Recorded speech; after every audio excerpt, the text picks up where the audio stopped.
আপনারা একটু বলেন তো, নসরুল হামিদের দেয়া কোনো কাপড় আপনারা পরেছেন কিনা?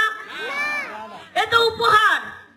যারা হাজার হাজার কোটি টাকা বিদেশে পাচার করে দেয়, বেগম পাড়া বানায়, সেই অবৈধ টাকা দিয়ে জনগণের সেবা করার জন্য তার এত কার্পণতা ছিল কেন? এটা প্রশ্ন জাগে না আপনার? আমরা কি রাষ্ট্র ক্ষমতায় আছি? আমরা কি রাষ্ট্র ক্ষমতায় ছিলাম? তারপরেও প্রতিটা বছর আপনার দাদা যতটুকু পেরেছে আপনাদের পাশে আমাদেরকে নিয়ে সেটা দিয়েছে। শুধু হিন্দুদেরকে নয়, আমাদের যখন রোজার মাস চলে, রমজানের মাস, তখন সাধারণ মানুষের মধ্যে খাদ্য সামগ্রী আমরা বিতরণ করি। মসজিদের ইমাম সাহেবের থেকে শুরু করে, তাদেরকে লুঙ্গি দেয়া থেকে শুরু করে, তসবি দেয়া থেকে শুরু করে সব কিছুর সাথে আমাদের সম্পৃক্ততা আছে। যখন আপনার কোভিডের সময় সারা বাংলাদেশ কম্পিত হয়েছে, তখন কেরানীগঞ্জের নেতৃবৃন্দরা, বিএনপি নেতৃবৃন্দরা পাড়ায় পাড়ায় যে সাধারণ জনগণের সেবা করেছে, খাদ্য সামগ্রী পৌঁছে দিয়েছে, চিকিৎসা সামগ্রী পৌঁছে দিয়েছে, ইকুইপমেন্ট গুলো পৌঁছে দিয়েছে। আমরা অক্সিজেন সিলিন্ডার প্রত্যেকটা ইউনিয়নে 2টা করে করে আমরা অক্সিজেন সিলিন্ডার দিয়েছি। তো আপনারা একটু ভাবুন, আমাদের তো অগাধ টাকা নাই, আমাদের যতটুকু আছে ততটুকু নিয়ে আমরা জনকল্যাণে জনগণের পাশে দাঁড়িয়েছি। কিসের জন্য? আপনাদের একটু সেবা করার জন্য। তার জন্য কি আমার এই যে সাথে যারা বিএনপি নেতৃবৃন্দরা আছে, তারা কি কখনো বলেছে যে তোমরা আওয়ামী লীগ করলে তোমার মাথার খুলি উড়াই দেব? বলেছে?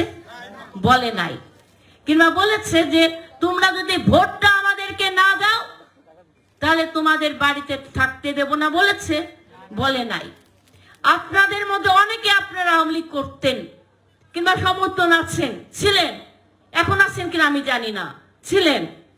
একবারও কে আপনার বাড়িতে টুকা দিয়ে বলেছে কেন তুমি ভাই আওয়ামী লীগটা করতে? বলে নাই। কিন্তু আমাদের নেতৃবৃন্দদের যারা বিএনপি করেছে, যাদের সাথে আমাদের ছবি তারা দেখেছে, সেই ঘরের বাপটাকে ডেকে নিয়ে বলেছে তুইও যাবি, তোর বাপ পোলাটাও যাবে। এইগুলোই হয়েছে তারা। এবং বাবা গং তৈরি করেছে, সেই বাবা গং তৈরি করে টর্চার সেল বানাইছে। ইকবাল চেয়ারম্যান বানাইছে না? সাকু চেয়ারম্যান মহড়া দিয়েছে পাড়ায় পাড়ায়, আওয়ামী লীগের মিছিল করে সন্ত্রাসী কর্মকাণ্ড করেছে। এগুলো আপনাদেরকে অনুধাবন করতে হবে, আপনাদেরকে সোচ্চার হতে হবে। ভয় পাওয়ার কোনো কারণ নাই, এখন স্বৈরাচার নাই। আর আগামী কোন জন্মে স্বৈরাচার ফিরে আসবে কিনা সেটার কোনো খবর নাই। আপনারা একবার বিবেচনা করেন, আওয়ামী লীগের শেখ হাসিনা পালিয়ে গিয়েছে, তাহলে কতটা অপকর্ম করলে মানুষ পালিয়ে যেতে বাধ্য হয়? প্লিজ একটু থামেন। তো এই জিনিসগুলো আপনাদেরকে অনুধাবন করতে হবে। আমাদের এখন পরিবর্তন আনতে হবে, ভাবনার পরিবর্তন আনতে হবে, চিন্তার পরিবর্তন আনতে হবে, রাষ্ট্রের পরিবর্তন আনতে হবে, সমাজের পরিবর্তন আনতে হবে। সেই পরিবর্তনটা কি?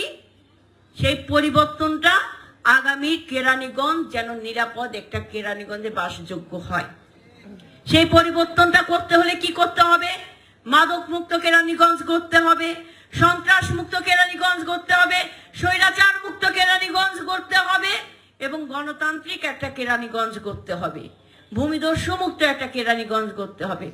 তার প্রথম ধাপটা আপনাদের ঘর থেকে শুরু করতে হবে। সেটা কি? আপনার সন্তানকে সুশিক্ষায় সঠিক শিক্ষা দিয়ে আপনারা মানুষ করেন, সঠিক পথটা দেখান, অন্যায়ের প্রতিবাদ করতে শিখান এবং অন্যায়ের বিরুদ্ধে দাঁড়ানোর জন্য সাহস দেন। আপনি আপনার সন্তানকে বলবেন বাবা তুমি সামনে থাকো, আমি তোমার মা পিছনে আছি, সবচেয়ে বড় শক্তি। আর কি লাগে? আর কিচ্ছু লাগে না। করছেন আমাদের ছাত্ররা, রক্ত দিয়ে দেশ স্বাধীন করছে না? শেখ হাসিনা স্বৈরাচার মুক্ত বাংলাদেশ আমাদের উপহার দিয়েছে না? এই রক্তের প্রতিদান এখন আমাদেরকে দিতে হবে। সবাইকে ঐক্যবদ্ধ থেকে দেশি বিদেশি ষড়যন্ত্রকারীকে মোকাবেলা করে আমাদেরকে রক্ষা করতে হবে। আমাদের নেতা দেশনায়ক জনাব তারেক রহমান, তিনি এখনো দেশের মাটিতে ফিরতে পারেন নাই। শেখ হাসিনা একটার পর একটা মিথ্যা মামলা শুধু তাকে না, তার পরিবারের সবাইকে দিয়ে রেখেছে। আমাদের নেত্রী শেখ হাসিনার আমলে কখনো কারামুক্ত হতে পারে নাই। এগুলো আপনাদেরকে অনুধাবন করতে হবে। আপনারা কি এখনো মনে করেন শেখ হাসিনা ফিরে আসবে? শেখ হাসিনার বিদায়ের জন্য একবার তো আমরা উলুধ্বনি দেই তো খুশিতে।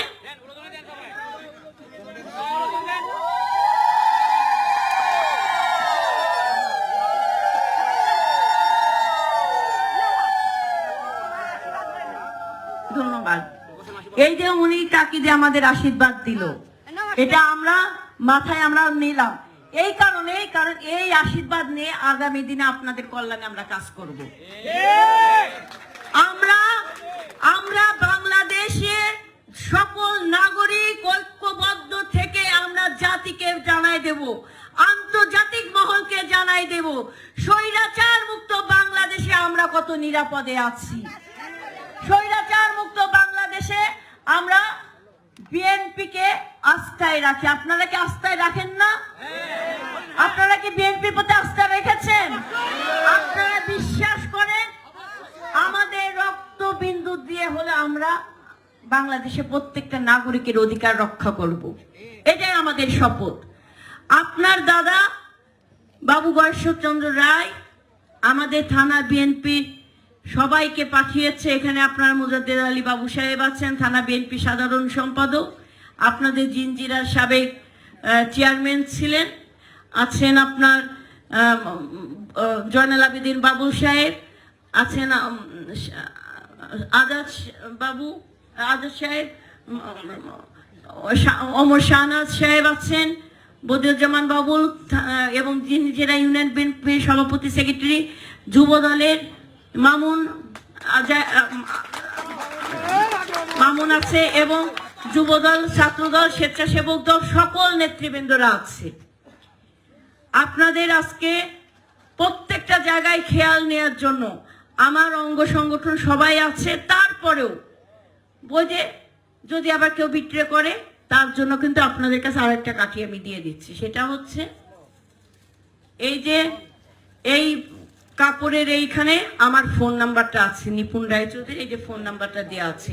এই ফোন নাম্বারটা এই কারণেই দিলাম, যদি কোনো কারণে আপনারা প্রয়োজন মনে করেন সরাসরি আমারে ফোন দিবেন, কোনো আপদ বিপদ মনে করেন সরাসরি আমাকে ফোন দিবেন। তারপরে আপনি আমাদের